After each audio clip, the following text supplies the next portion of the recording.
Eu acho que, tipo, a forma com que a vida se estruturou, né, e as regras que elas seguem, o comportamento, não só a vida, mas como a física segue uma lógica, né? Tipo, a física ela é de um jeito, ela não é de qualquer jeito. Ela tem um direcionamento, entendeu? Então, isso, pra mim, é uma das lógicas que fazem eu tender a acreditar em Deus, porque a gente vive num universo direcionado. A gente vive num universo que a gente tem potencial... Tem uma ordem, que tem uma linha... Tem lógica. Exato. Então, isso me faz acreditar que a gente não tá aqui ao acaso. Uma lógica tão bem estruturada... É difícil que, tipo, porra, de todos os lugares que eu poderia estar vivo, eu nasci numa realidade onde a lógica é impecavelmente estruturada. Tudo faz sentido nesse universo, se você souber entender, tá ligado? E isso, pra mim, é uma evidência de que a gente tá vivendo algo que não é aleatório, tá ligado? É que talvez a gente esteja vivendo uma experiência que vai além da nossa realidade que a gente entende. Agora, posso bancar o advogado do cão? Pô? Se eu fosse um ateu, eu ia te jogar uma pergunta aqui. Manda. Se você vira um quadro bem bonito... Quer ver? Eu vou fazer uma coisa ali, vou botar um quadro aqui. Eu vou quebrar o protocolo. Eu posso ir lá e mexer no Google? Pode. Porque eu não posso falar pra não quebrar o Google. Ah, tá bom. Tá bom? Ah, tá. Beleza, Tá vai bom? lá, Eu vai vou lá. mostrar uma coisa. Vai fazendo propaganda do iFood, qualquer coisa enquanto isso. 99 30 centavos segundos. aí. Vai comprar os livros ali do Rodrigo. Escavando a Verdade, a arqueologia e as incríveis Deixa eu histórias ver da esse aqui, Bíblia. deixa eu ver esse aqui. E, pô, se quiser pedir na primeiro pedido no iFood, hoje o iFood vai ficar feliz com a gente. Estamos falando bastante dele. Né? Pô, inclusive o sanduba tava incrível. Tava bom, putz, era uma sanduba de pernil. O teu? Com... Agrião. Nossa, muito bom, mano. Bonzão. Agrião. Tinha agrião? Bonzão. O teu tinha. Bonzão. Você não gosta de agrião? Ah, é que, pô, num sanduba... Pô, bonzão. Agrião, rúcula, eles são... eles têm mais gosto, eles são mais amarguinho. Eu acho que dá uma boa combinação junto com O maionese. meu era um cheddar bacon com cebola caramelizada. É bom também. Mas vou te falar que eu prefiro o meu, viu? Tu é o cara que vai no Subway e pede um monte de capim? Aham, eu peço todos os capins possíveis. Eu adoro mato, mano. Afinal, né? Você sabe o que eu falei fora do ar aqui, né? Se maconha prestasse, não era maconha, era boa conha. Verdade. Vou parar de fumar Era maconha. boa conha. Procura boa conha. Boa conha. A minha é boa conha. Bom, ele vai colocar... Já é brincadeira, viu? Eu sei, eu tô zoando. Eu sei. Eu tô falando que eu compro maconha cara, só isso que eu tô falando. Entendi. Olha, eu pedi... Desculpa o... Jean, desculpa, Jean. Ele vai colocar uma coisa aqui pra mim, que é a lógica que você segue pra acreditar em Deus. Tá. E eu vou bancar o advogado cético. do diabo, o cético. Vamos ver se vai dar certo. Mas tirou aquele negócio que eu pedi, né? Tá. Olha que lindo isso aí. Quando você vê esse quadro, o que ele diz pra você? Porra, que eles estão num país da Europa onde tem essas montanhas com neve. Muito bem. Esse quadro te dá uma ideia de inteligência, de projeção, de criador? Você poderia pensar no formato das coisas e como cada um tem o seu formato. O quadro mesmo, não tô pensando na paisagem não, o quadro, o objeto quadro. Tá.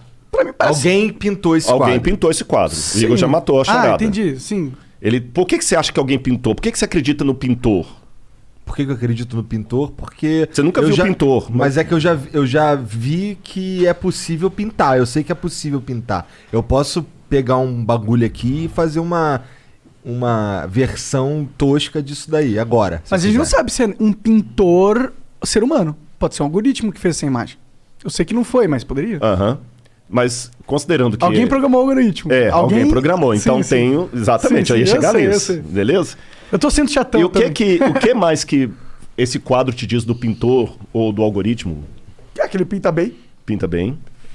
Que ele tem... Tem bom gosto com cores. Eu gosto da paisagem, parece tranquilo. Uma pessoa sensível.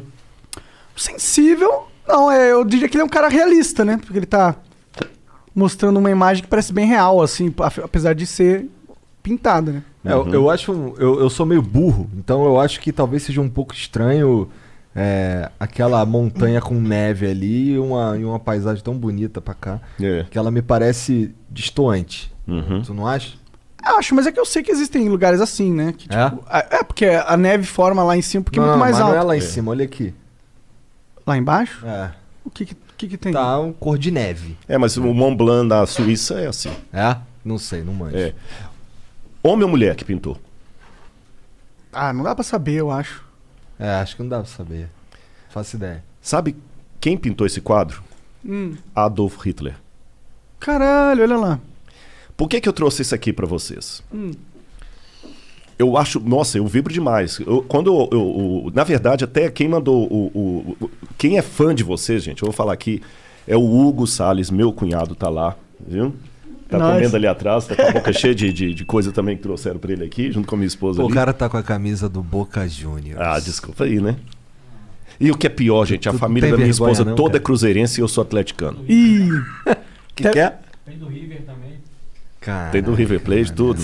Tá, Não, ele não pediu foto com vocês ainda porque tá com vergonha, mas depois vocês vão ter que tirar uma foto com ele, senão... Agora pronto, perdi o cunhado. Ou Mas- ganhou, né? Ganhei. Ganhou pra sempre. Mas vamos ao ponto. Eu acho... Ele mostrou muita coisa do Flow e eu tinha visto um dos cortes ali que até mostrava vocês tudo, porque eu já assisti um pouco dos podcasts, mas eu sou meio ignorante. E aí mostrou o parte que você estava falando justamente com o Pondé, como é que você chegou a acreditar em Deus e tudo e tal, né? Eu acho isso muito legal e eu valorizo. De boa. Igor, na boa, não é proforme não. Mas já que eu estou bancando o cético advogado do cão, o que você tem pela natureza e pela lógica é uma certeza tão rasa como a que você tem do quadro. Que se eu te desse aqui 10 nomes para você eu ia sugerir, acreditar. você não ia nunca pensar que podia ser Hitler. Não, eu ia chutar Hitler, a menos que tivesse outros nomes tão Melhores. absurdos. Exatamente. Né? Porque você nunca pode imaginar que um cara que matou 6 milhões de pessoas teria sensibilidade para pintar um quadro. Ah, eu consigo imaginar. Mas eu imagino que a maioria das pessoas não imaginam. Não imaginaria. Eu entendo, concordo. Então, pegando a natureza pela natureza, a natureza, como esse quadro, ela me dá algumas certezas mais limitadas. Primeira certeza que a natureza me dá, como quadro, existe um pintor. Mesmo que foi através de um algoritmo, mas teve alguém. O quadro me dá essa certeza. As tintas não iriam sozinhas para a tela formar uma coisa lógica. Esse quadro tem design, ele tem Mas lógica. aí você não tá sendo ceticão, você tá sendo... Não, tô sendo cético, você vai entender. Agora que vai entrar o cético.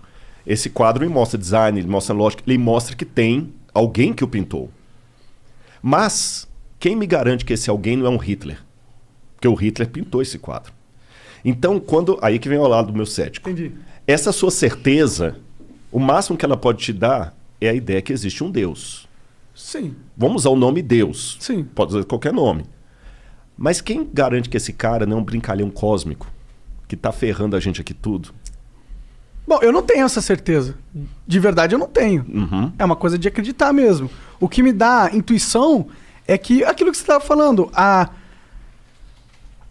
realidade parece ser boa no sentido de tem muita merda, mas as coisas vão caminhando, vão melhorando. Tipo, parece que tem algo dentro dessa realidade que quer progredir, tá ligado? E isso é a evidência que eu uso para que eu não tenho uma imagem desse Deus que eu acho que exista, mas eu não tenho nenhuma certeza das características dele. Aí que tá o ponto. Agora você chegou no ponto. Sim.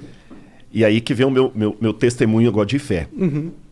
Eu, quando eu olho a natureza, ela me dá essa certeza. Não, tem que ter um design. Pá, o cara deve ter intenção, tudo. Tá. Só que ela não me responde se ele me ama. Ou se ele é um Hitler. Então a primeira coisa que eu tenho que trabalhar é a possibilidade de Deus existir. Depois que eu trabalhar essa possibilidade de Deus existir, eu vou trabalhar uma segunda possibilidade. Será que ele se revela? Será que ele consegue ficar pequeno bastante para me entender? Aí que eu começo a buscar na história das religiões por que aquele livro chamado Bíblia Sagrada é realmente a palavra dele ou não. É lógico que em 30 segundos não dá para eu resumir para vocês por que eu cheguei à conclusão que a Bíblia é a palavra de Deus e o Bhagavad Gita não. Eu precisaria de mais tempo, mas vamos deixar o beneplácito que eu fiz pesquisas para isso. E eu cheguei à conclusão racional que a Bíblia é a palavra revelada de Deus. E essa palavra revelada de Deus, ela não me disse apenas informações sobre Deus. Ela me contou a história dele. E ao contar a história dele, aí vem todo aquele esquema que eu falei de Cristo na cruz, enviado e tudo, eu descobri a coisa mais linda que eu podia descobrir. Que Deus, ele responde à minha ansiedade contraditória. Vou explicar por quê. Se eu for pro lado do ateísmo, vamos abrir o jogo. O Fernando Pessoa dizia: o que é o ser humano senão um cadáver adiado que procria? E é isso que a gente é, você entendeu? É um corpo que faz sexo até morrer. Acabou. Por isso que muitos são da escola pessimista e tudo mais, porque a realidade é essa. Por mais que alguns queiram... Não, mas dá dentro do pessimismo para viver numa boa? Não dá, desculpa. Pode até ser que alguém conheceu, mas não dá. Não dá para viver numa boa. A sobriedade, ela te incomoda. Você saber que mais cedo, mais tarde, você vai morrer ou vai enterrar alguém que você ama. Pô, caramba, isso é muito dolorido. Por outro lado, se eu for pro lado do teísmo, que é chamado crer no Supremo, mas ficar só com o quadro não me diz se quem pintou foi uma freira que eu poderia levar para minha casa e que ia cuidar de mim se eu estivesse doente, ou se era um maníaco como o austríaco que matou 6 milhões de caras, porque os dois podem pintar quadro. Então eu preciso de algo a mais desse Deus, além da certeza que ele existe. E esse algo a mais, ele vem de uma coisa que o Karl Rahner, que é um teólogo formidável, católico, morreu nos anos 70, Karl Rahner chamava de transcendental, existencial transcendental. O que é isso? Santo Agostinho dizia, existe um vazio com forma de Deus no coração humano. E nós nascemos com essa projeção para o transcendente. Se tem uma oração que até um ateu sinceramente pode fazer, é a seguinte: Senhor, que tu existas. Porque se ele existir, cara, é a melhor coisa que eu tenho para falar aqui para vocês. Se Deus de fato existir do modo como a Bíblia o revela, ou como ele se revela na Bíblia para corrigir, então fica tranquilo que ainda que você esteja morto, você viverá. Você está entendendo? Agora, eu tenho uma dificuldade aqui. Porque se Deus criou o universo, ele tem que ser muito maior do que o universo. Veja, ele não pode nem pensar, nem raciocinar. Ele sabe. Ele não raciocina. Ele é. Ele é. Ele nem existe. Que existere significa algo extraído de algo. Ele é. Ele é muito... Não tem nem como imaginar Deus. Você está entendendo? Qualquer coisa que eu falar dele, eu vou falar do que ele não é, porque o que ele é ninguém sabe. Eu preciso desse Deus supremo para fazer sentido com a criação do universo e tudo que eu estou falando com você. Senão ele vai ser Odin, vai ser o pai de Thor. Sim, ele vai ser um ser humano. Um ser humano deificado. Mas, por outro lado, ao mesmo tempo que eu preciso dessa imagem grandiosa de Deus, caramba, eu falei da minha depressão, acho que já está na hora de eu entrar nesse assunto. Há momentos em que você quer ser abraçado por Deus. Mas como é que você pode abraçar o transcendente? Como é que a eternidade pode caber no meu coração? Ele é tão grandioso. Aí eu descobri uma coisa. O Martinho Lutero dizia o seguinte: os homens usam máscara para esconder o rosto deles. Deus é tão grandioso que ele usa uma máscara para se revelar. Porque a maneira de Deus se mostrar é se escondendo. Então, de novo, vou contar outra historinha. Um camarada tinha um aquário com aqueles peixes com água salgada do mar. E toda hora que ele ia colocar a comida ali, os peixes fugiam dele. Pô, mas que saco, eu gasto um dinheirão e tudo. Aí o colega falou: pai, só tem um jeito desses peixes não fugirem. Eles têm que comer, isso é muito grande para eles. Ele falou: qual que é o jeito? Ele falou assim: se você virar peixe e entrar aí dentro. Deus se encarnou. O Evangelho de João começa... O grego é muito lindo, não é para exibir, né? João fala assim: enarren hologos, kai hologos en proston theon. No princípio era o verbo, e o verbo estava com Deus, e o verbo era Deus.